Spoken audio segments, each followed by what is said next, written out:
Je poursuis avec nos amis du Scorpion.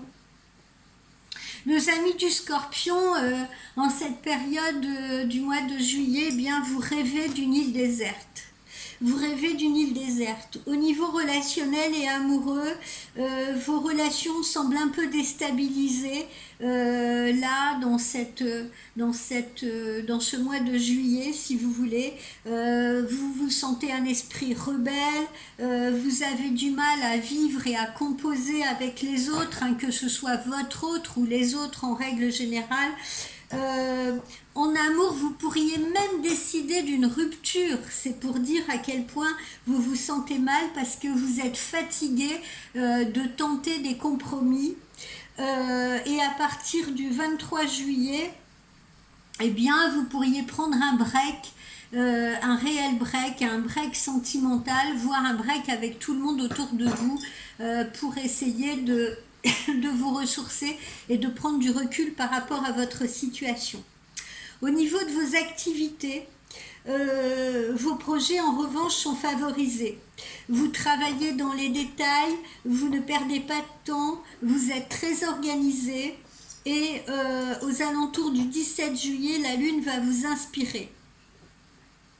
Et puis, on sent que vous aurez confiance en vous, même si certains, dans vos collègues ou dans votre entourage professionnel, peut-être des supérieurs, vous mettent des bâtons dans les roues. Les réactions que vous pourriez avoir feraient trembler les murs, d'accord?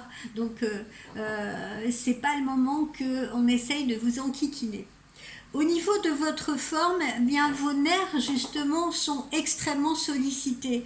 Même si vous ne manquez pas de ressources et d'énergie, parce que je vous sens vraiment dans l'énergie, mais vos nerfs semblent être mis à rude épreuve.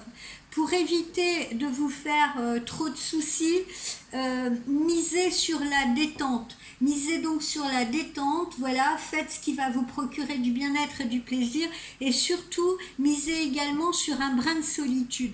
Ne vous isolez pas complètement, mais un petit peu de solitude peut vous faire du bien parce que vous avez besoin de calme et encore une fois, je le répète, de recul, de moments privés, de moments privilégiés pour vous seul, d'heures exclusivement consacrées à vous et à votre réflexion et n'ayez pas honte de cela. Le petit conseil qui vous est donné, c'est, j'espère que vous voyez bien, le petit conseil qui vous est donné, c'est faites marche arrière.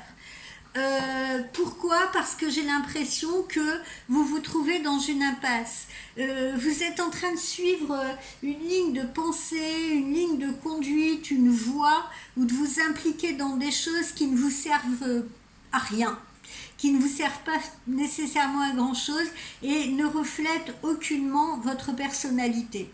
Donc arrêtez d'aller dans cette direction, c'est le conseil que je vous donne, pas à titre personnel hein, bien entendu, mais au titre de la voyance, et essayez plutôt de faire machine arrière. Demandez-vous, pourquoi je suis en train d'abandonner ce que je suis ? Qu'est-ce que je compte obtenir en ignorant ma vérité intérieure? Ça, c'est les questions essentielles à vous poser. Et si vous êtes honnête envers vous-même et même envers les autres, hein, vous reconnaîtrez que le chemin que vous avez emprunté ne pourra rien vous apporter de bon. D'accord? Donc l'essentiel, c'est d'être sincère envers vous-même, mais également envers les autres. Voilà. Il ne faut pas faire une fausse route parce que à un moment donné vous allez vous perdre et non seulement vous allez vous déstabiliser vous, mais vous allez déstabiliser les autres ou l'autre autour de vous. Il n'est pas trop tard pour faire machine arrière, il n'est pas trop tard pour inverser les choses et repartir sur la bonne voie, dans la bonne direction et dans le chemin qui vous convient. Et je le dis aussi bien sur le plan amoureux que relationnel, d'accord? Cherchez également le soutien, cherchez le soutien de la famille autour de vous, pourquoi pas pour essayer de vous aligner correctement à nouveau. Soyez ferme, soyez diligent dans vos choix, ne rendez de compte à personne, pour une fois soyez égoïste, amis Scorpion. Suivez votre esprit. D'accord? personne n'a le pouvoir de le contester ou d'intervenir. Voilà, souvenez-vous que faire machine arrière, non plutôt si vous ne faites pas machine arrière, on va plutôt l'expliquer comme ça, l'exprimer comme ça, si vous ne faites pas machine arrière, vous pourriez être amené à dériver encore un peu plus et un peu plus loin. Voilà, amis du Scorpion.